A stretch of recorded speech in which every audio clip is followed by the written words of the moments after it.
almost forgot that I'm going to do a soft-spoken video. And I had a request for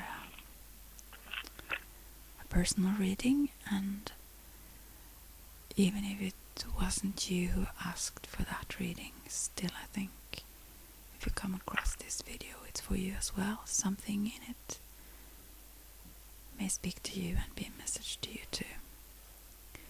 I think there are no coincidences.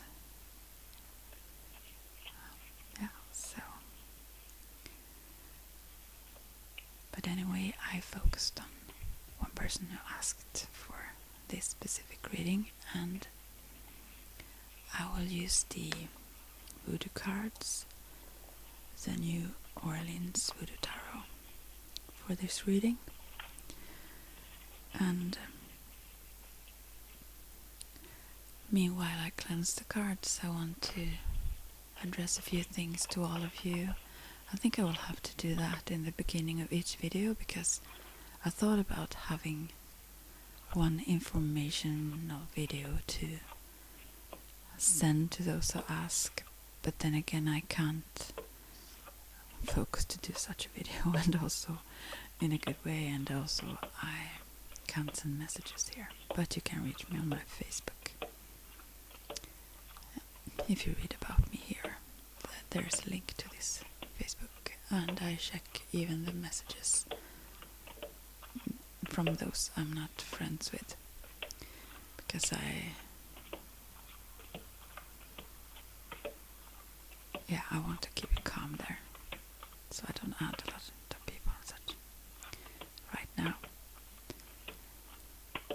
Yeah, but the thing I wanted to say to all of you then, if you want a free personal reading, just ask and I will choose one each week to do the reading for. Also on my other channel where I whisper.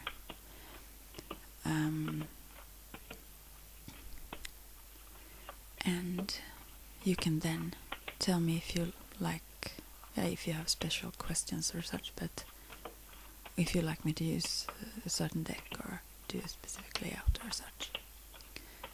But I have thought about one thing, and also to be 18.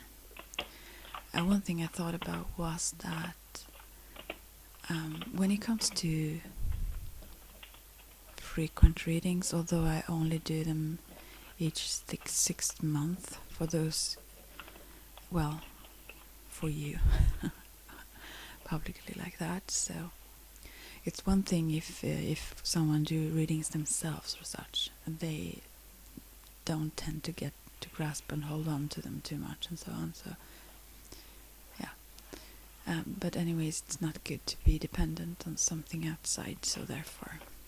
But there is another issue as well, and that is I feel that I want some sort of feedback. I want to follow I want to follow what in the readings that speak to people and what they understand or what they take with them from the readings. And almost every time, I have never got negative response so far, I think. But I have, once there was a little bit, I used a pretty difficult deck once, but aside from that one time, there have not been any negative responses as far as I can remember. But I would like to also get some feedback. But if you want just one reading and not keep them coming each 6 months or such, it's okay just to not give any feedback. It's not required. But otherwise I want to follow you. So, but now I must focus on this then. The question is about work and so on. And here are 2 policemen, and this is 5 of Santeria, 5 of Earth. And I will read from that.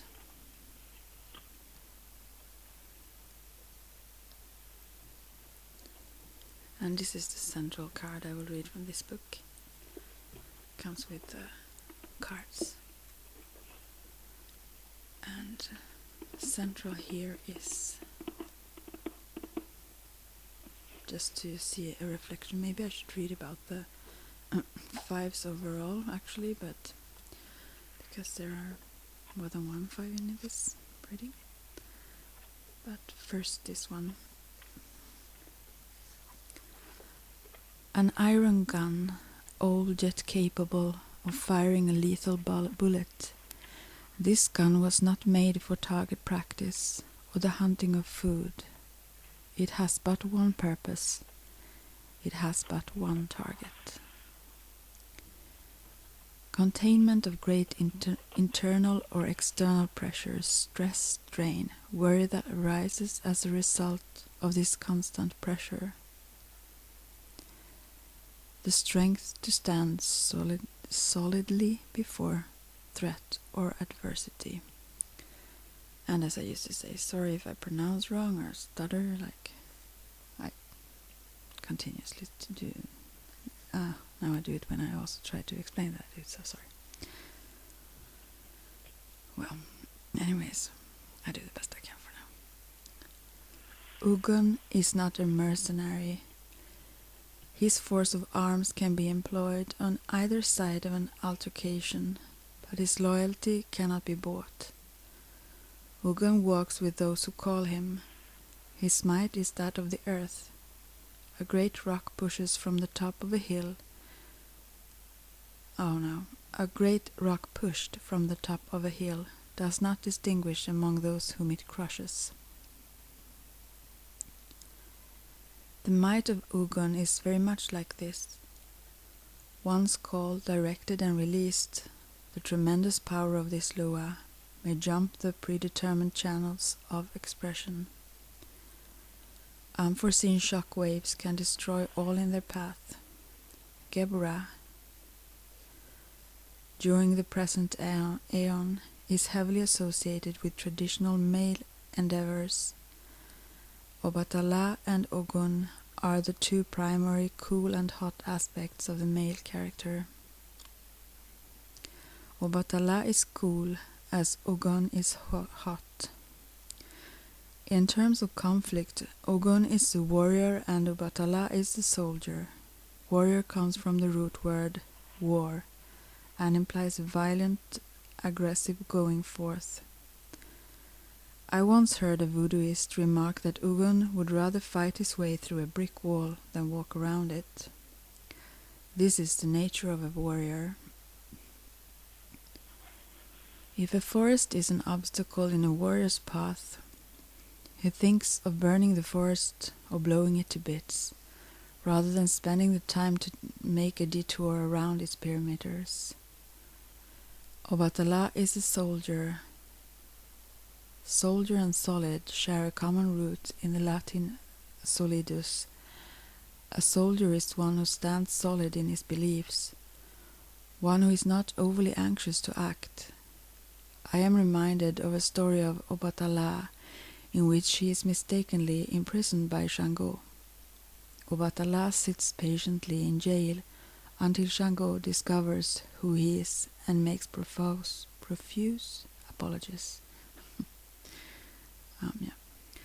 It is important to realize that in the vast majority of cases the warrior Ogun can only show his power in the presence of and against the opposition of other males, while the soldier can stand solid on his or her beliefs against force exerted by a man or a woman. The violence of the warrior directed against the weaker foe quickly turns into rape, murder, and pillage, which both dishonor and defile his essence. Some of these words I have never heard before, so sorry if I pronounce it really bad. If honor in this context can be measured as a contending equally, if honor in this context can be measured as contending equally, there is no contest in the might of a warrior directed against a weak opponent. Traditionally, war has perhaps been beneficial in that it has allowed the physically aggressive to enter into combat and greet death or victory. But modern warfare, violent surge moves to pull all, warrior and soldier, combatant and civilian, into its iron and nuclear thicket. The aspect of Ogun portrayed in this card is the power upon which civil authority rests. Ogun and Obatala have joined in spirit to create this picture. Two police sit solidly upon horses, containing the flow of Mardi Gras crowd. This is a depiction of Ogun, and for that matter civil authority in its most benign guise. During Carnival, the New Orleans police are possibly at their best, and civil control is definitely at its most relaxed. Still, the police and the horses are quite formidable. So, this is the next card. That was the central, and maybe you need to listen to it again to understand what meaning it have for you. And this is what blocks. And this is Santeria, want to practice Santeria. And Santeria is the word for earth. And what it says here is that earth have commonly been seen as very passive. Although it doesn't have to be, or it really isn't when you get to know Earth itself, really. But let's see if I can find this card, the booklet.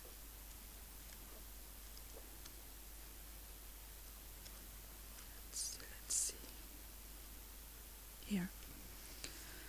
The Santeria, female Santeria adept of Earth, is the watery part of Earth. She is the ruler of Earth and its watery life-giving forces. In that she controls the forces of life, she also has great knowledge and control of the forces of death. In the past, the Earth was viewed as passive and accepting. Now it's known that the Earth is an active, complex organism and accepts only so much before asserting itself with great force. The presence of Oya or Obatala should be considered in the makeup of such a personality. The image of this card is of a Santeria sitting at the edge of a vast swamp. A snake comes out of the watery earth and stretches up to her waiting hand. The swamp is filled with the forces of life and death, much like the great sea of Bina, or Baina, how you say it, related to the tree of life in Kabbalah. All potential is here. The snake may carry life or death. The personality of such a woman is characterized by affection and a large capacity for the giving and receiving of love. Dire are the consequences if her love and loyalty are betrayed. Physically, she is likely to be a woman with dark hair and dark eyes. This is blocking somehow. I'm not sure. This can sometimes be related to a person that would then be standing in your way somehow.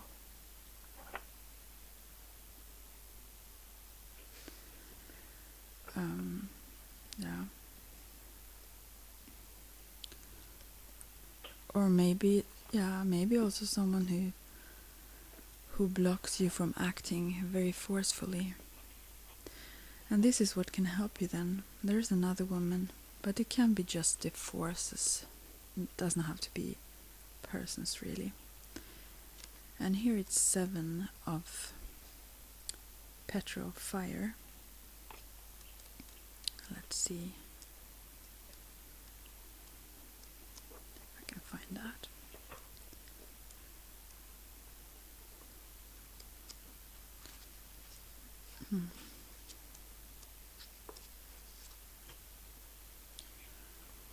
Erzulie La Flambeau.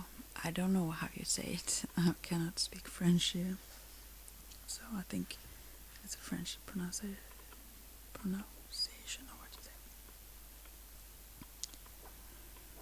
Rage and hate binds you to your object as closely as does great love. Hate and love are both sides of the coin whose denomination is union. Will is the name of the hand that distributes these coins. Forceful and decisive action in the matter at hand. And this is an advice then. Bringing to bear the full force of emotional involvement in the situation, swift emotional ordeals leading to refinement of personality or spiritual essence. Rage, persons united by anger. Hard to understand really what it says, but I will read about Ursule La Flambeau as well. She burns with the fire of an overwhelming passion. Her rage rips at the fabrics of existence. Ursule La Flambeau is the torch that lights the way, burning through all resistance. She is the final resting place for all such emotions. In her heart they flower, and in her actions they are spent. Destruction often must precede construction. Sometimes the world and its things must be ground into fragments for the good to be freed. The dance of Ursule La Flambeau is one of such grinding. I also think about Shiva when I hear this. This grinding is an attribute shared with Ursule Guérouge. Ursule Guérouge means Ursule of the red eyes. The eyes of this Ursule burns like the torch of La Flambeau. In Divine Horseman, Maya Deren speculated that Ursule Guérouge has syncretized attributes of the Carib corn deity, a wrathful deity who isn't apt to grind people as she is to grind corn. The card depicts a woman dancing upon and thus grinding ears of corn. Her dance creates food from raw agricultural products. She is the corn mother, and as such, she is capable of creating the energy necessary to transform base products into foods. The transformation she effects is swift and violent. The air around her churns with the movement of her legs and the knives she holds. A primary attribute of this Ursule is fury. She is the berserker armored by fury, equally capable of grinding corn or those who eat it. This sounds dramatic, really, the central cards. But I take it that it's an advice to be forceful and active. Then you will succeed. I think that's it. The message is here. Yeah. To be where it's possible for you to show your strengths and so on. And this is what you are aware of then. 8 of Santeria, Shango. Let's see what you are aware of. And as I said, these cards are not the simplest ones. You may need to listen deeply into the sentences and into the pictures and whatever awakens in you when you listen to this to understand the meaning. When some have more than they need, then others are going to have less than they need. And this you are aware of. Family obligations fulfilled bring bounty to all. Family obligations ignored bring destruction. Wise rule, control of a situation used or misused. Excellent skill. I think this also... I think you put a great value on family, and as it should be, and also the greater extended family. We need to take care of each other. Shango, Bright king, firm ruler, master of magic, your kingdom resounds with the praise of your name. Spear in hand, feet on earth, you are invincible when facing enemies. Head in the air, seated on your throne, you are regal when helping friends. Great power and proud bearing carry you through the land. The Guinea, however you pronounce it, a great king once ruled. The flowers of victory, the flowers of wealth, fell easily onto his head. He mastered the arts of ruling and ruled through the art of his mastery. His power was great and complete. He knew the arts of war as well as he knew the arts of magic. I think you do, somehow, in some aspect. His actions range from beneficent to tyrannical. Great power and accumulation bring jealousy. At one time his enemies massed, and his palace was burned down by lightning. Shango went into the jungle, and there some say hung himself. Others say that he ascended into the heavens. He passed into the realm of the invisibles, and over time became the great Loa he is today. The cry of his followers is, Shango does not hang. The figure of Shango is noble. A nobility is called forth by nothing so much as by tragedy. Tragedy propels nobility to its full measure. There is knowledge in his fall, and this knowledge gives rise to ascension. Shango is the king Shango is the king become powerful, thrust from his worldly throne into the world of the invisibles. Shango is the model of the mind, risen to great heights, that walking in days of pride stumbles over the thick growth of his own hubris. But the power of Shango is that of the mind working through the earth. His is the grace not so much of creation as of administration. Through wise administration the elements are arranged in such a way as to benefit all. And still this is things you are aware of. But this is a reminder. His tale contains a serious warning. In a coffee shop conversation I was told that John Coltrane once said words to this effect.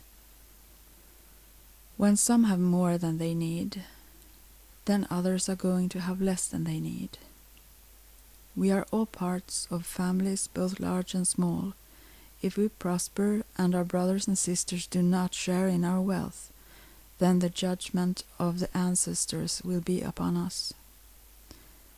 To amass too much is to invite the retribution that flows freely through jealousy.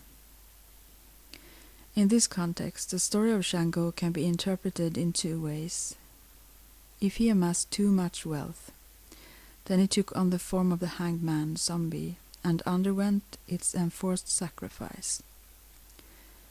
If he ruled in a wise fashion, then he went into the jungle or deep places of the soul, and from there ascended to the heavens to rule with greater power and wisdom.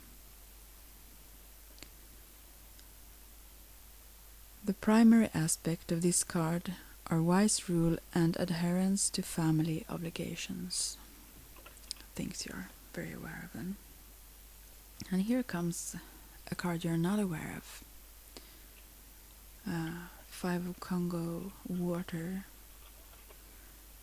Ogun Balindio, or however you would say that. And other five then.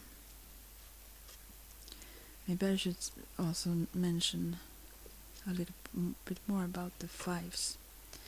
Actually, that may bring some clarity also to this.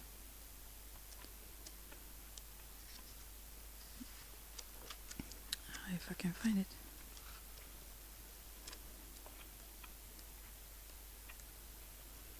And that is about technology war, Gebura, connected to the Kabbalistic tree of life as well. There is a lot to read, so I will start with the card actually, so I don't miss it all. The determination of the healer. I think you're not aware of this, how you can use this warrior energy to heal. The combination of hot and cool qualities needed to combat disease. Trouble, worry, loss, possible onset of disease. This could maybe be a sort of a warning as well, but also an ability to act as a healer it could be, and I think maybe that is the case here. Ugun Balindio is iron, steel and technology as healer. The fire and the force of this Ugun is tightly channeled, directed by will much as a laser beam can be directed against disease.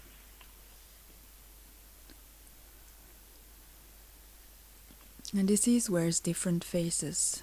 First there is the disease that is given by Bon Jibon.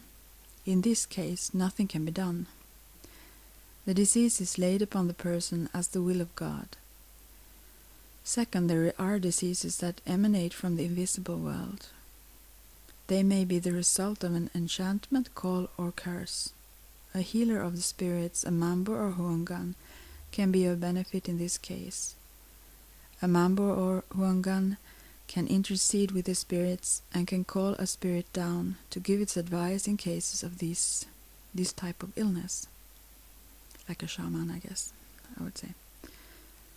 A third type of illness is the result of the alignment of purely natural causes and chance. The element of chance always is present.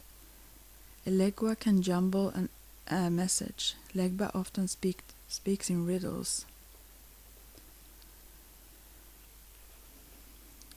Their advice can be misread or misinterpreted. With the third type of illness, the healing of Ugun Balindio is paramount. The technologies and skills of the invisible world are used to treat the causes and symptoms of the diseases of the visible world. With this third type of disease, technology is used to seek out and destroy the agents that occasion the diseases coming. Most diseases are usually a combination of these three types in differing proportions. The proportions of the combinations decide the proportions of effective treatment. The aspect of this card is of a determined healer. He holds a hypodermic needle in his hand. The needle rather than the scalpel is an apt emblem of this new Ugun. In earlier manifestations, it was more common for this Ugun to show himself as a surgeon, using iron and steel to cut disease away. Technologies are now sophisticated enough to allow for less intrusive healing. The surgeon's scalpel is not the only recourse. Perhaps in the not too distant future, this Ugun will hold a laser. Ugun Balindio is a true healer, and Ugun whose field of battle is the inflamed body of the patient. Even in diseases where the cause lies in the spirit, these technologies are often necessary to ameliorate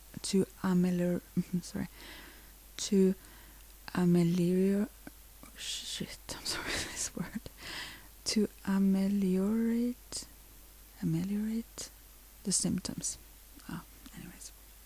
Okay, I will read about the fives overall now. The fives lay within the stomach of the vessel Gebura. And this vessel is one of strict judgment, as its complementary vessel, Chesed, is charged with mercy. Interesting. Strict judgment and these warrior types are interesting. An eye for an eye and a tooth for a tooth captures the tone of Gebura. The Loa and Orisha of this vessel are apt to display fierce and warlike qualities, for this is a vessel of war. A warrior does not ask. A warrior takes what he or she wants. It is here that the aspects and attributes of those who grow to become warriors and soldiers are matured. The warrior of Geburah has become in many ways outmoded. Modern warfare is no longer dependent on strong physique and determination of mind. Here I show just that this warrior energy and the cool and hot there can also be used to heal. One bomb can take the lives of millions, and the pressing of one button can launch that bomb. As the warrior of 100 years ago is not the warrior of today, so the Ogun of the 100 years ago is not the Ogun of today. The Loa and Orisha exist in a complex relationship with the world. When one changes, so changes the other. Along with war, Geburah is also the vessel of technology, in particular industrial technology. The technology of iron and massive metal constructions are particularly appropriate. Here also there is change. To picture an Ogun driving giant land-moving equipment is quite easy. To visualize an Ogun at a computer terminal is a bit more difficult, at least for now. And then, in the past, the card there is the High Priestess. I will come to that. I will just read about the fives, because you have two of those. The Ugans live according to Western martial rhythms. The priests and priestesses of Uyutunji, an initiating village of Orisha voodoo, hold that the Ugans are particularly important to the destiny of the white peoples.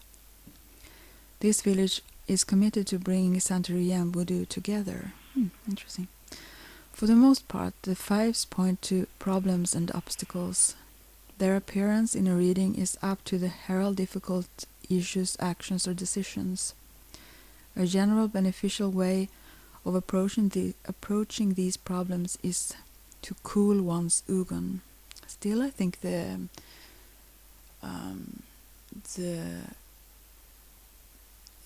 advice here to you is to push. To really act with determination and force.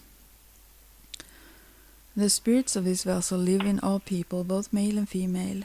At times they have and should have dominant expression, for there are situations where their fierceness is beneficial, I think in your case. However, there are even more situations where their fierceness can lead to a loss of advantage. Devotion to the spirits of Chesed, the fourth vessel in Kabbalah, is a way to cool Ugun. Devotion to Obatala is particularly effective. One of the great tasks of the male voodooist in particular is to use the powers of this vessel effectively to the benefit of all. We could speculate that the defining qualities of male and female shift when the eons shift. We seem to be moving out of one aeonic structure and into another. The qualities that made effective warriors in the past or old eon are no longer as important. These cards of Geburah have a certain split character. To repeat Darius James, voodoo does not exclude, it includes. The Lua change, the Uguns and what constitutes maleness are changing. This change is reflected in the descriptions given for the cards.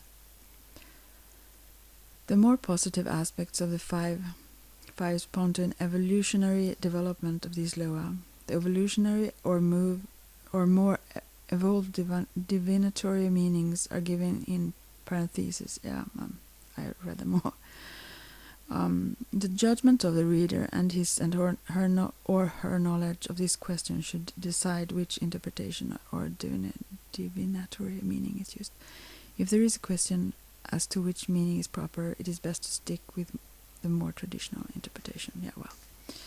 Anyways, I think now I read about the fives for you as well. I will now go to the Marie Laveau, connection, High Priestess. The great waters, this is in the past, as the beginning and end of existence. In these waters, purity of purpose is restored and connection to the spirit is strengthened. Connection is possible between seemingly diverse elements. The words of Aleister Crowley speak most elegantly of Our Lady. Pure, exalted, and gracious influence enters the matter. Hence change, alteration, increase and decrease, fluctuation. From the book of Tothor Tehute. Yeah, that is an explanation of this power, this law. Marie Laveau is, along with the good doctor, also there, this doctor, moving into the position of Lua. Her occult skills, ability to connect peoples of diverse interest, and great work of charity are at the forefront of those qualities. Time and remembrance. Moving on. No, I have to start over. Her occult skills, ability to connect peoples of diverse interest, and great works of charity are at the forefront of those qualities time and remembrance have distilled from the matrix of her life. Her small house in the St. Louis Cemetery, number 1, is well supplied with flowers and other offerings. Marie Laveau, also called Madame L., lived in the New Orleans from 1794 to 1881. She probably traveled no more than 20 miles from the city during her lifetime. But at the present time, her fame has spread beyond the Americas. Rose, a priestess who presently lives in New Orleans, holds Marie Laveau to be the last of the great voodoo queens, but she says that another may come to fill that role. The statue Marie Laveau enjoys has certainly not been reached by any other voodooist to date. I have spilling stuff, all being clumsy, very much so lately today. I must be careful so I don't do it even more. Here is the future card. I will read about that, but first I will continue about the previous one. The power of her work has changed both the internal and external expressions of voodoo in the United States. She presided at the voodoo rites of St. John's Eve and the dances on Congo Square. Through her abilities to influence the authorities, voodoo became a somewhat tolerated, if not acceptable, form of religious expression. During the Great Yellow Fever epidemics that swept through New Orleans in 1832 and 1853, she was tireless and selfless in her care for the victims. When she died on June 16, 1881, a major New Orleans paper ran the following as a part of an editorial. All in all, Marie Laveau was a wonderful woman, doing good for the sake of doing good alone. She obtained no reward, oft-times meeting with prejudice and loathing. She was nevertheless contented and did not lag in her work. She had the cause of the people at heart and was with them in everything. Marie's name will not be forgotten in New Orleans. Marie Laveau's name will not be forgotten in any city where the spirits of voodoo are honored. The aspect of Marie Laveau shown by this card emphasized gatekeeping and connection. Her strong face looks straight out at the reader, or seer, as she parts a curtain of cowrie shells. She offers entrance, a look beyond the veil, but only if one can meet and reflect her steady gaze. An interpretation of the very name Marie Laveau points the way toward those attributes that survived her person and continue to live to this day. Marie finds its roots in the Hebrew word mar, which refers to bitterness, the salt of seawater. In French, law means wash, and eau means liquid.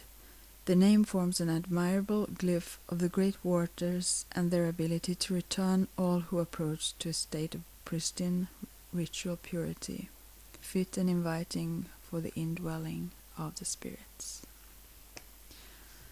Okay.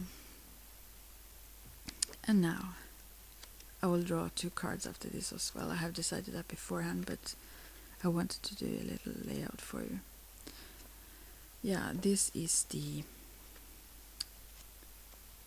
future card, which I guess was the most important for you now question here. And it says, the Hoensis of fire is the earthly part of fire. Her attributes mirror the fiery characters of the La Flambeau Loa. At the earthly part of fire, as the earthly part of fire, she works to create the conditions proper to the La Flambeau Loa to manifest themselves. Her character is a fit receptacle for these Loa of flames. The aspect of this card is extremely fiery. A Hoensis holds a flaming zin, a ritual pot made of clay or iron that is used for cooking. The pot in the card seems to be of iron, so it can handle the tremendous heat of the flames. Brûlé zin, boiling pot, is a ritual in which a Hoensis makes kanso, that is, demonstrates mastery over fire. The Hoensis in this card presents the spiritual vision of this mastery. She has united with the essence of the fire. Character traits associated with this card include all intense states such as anger, love, ambition, enthusiasm, and vengeance. Her emotions are prone to rapid change. Physically, she is apt to be a young woman with gold or red hair and blue or light brown eyes. So, okay, now I'll draw a card for if you leave the work and if you stay at work is the other next card. But the future card here with the Princess of Fire. Yeah, I think it can be rapid changes, but it's up to you, I guess. But fiery, to be active. And here is this card. I won't read about these cards if you don't ask me to read about them. I will just tell you what I see in these cards. And this is the spirit riding a priestess of voodoo then. So if you decide to resign from your work, stop working there with what you do, then you need to really give up your ego and let yourself be guided by spirit to where you let go of yourself and listen inwards to what you need to do. And here's if you stay then. And in both cards there is kind of a journey. But when it comes to if you leave, there is more power if you leave, and you may achieve what you really want then. But don't make decisions out of me drawing these cards.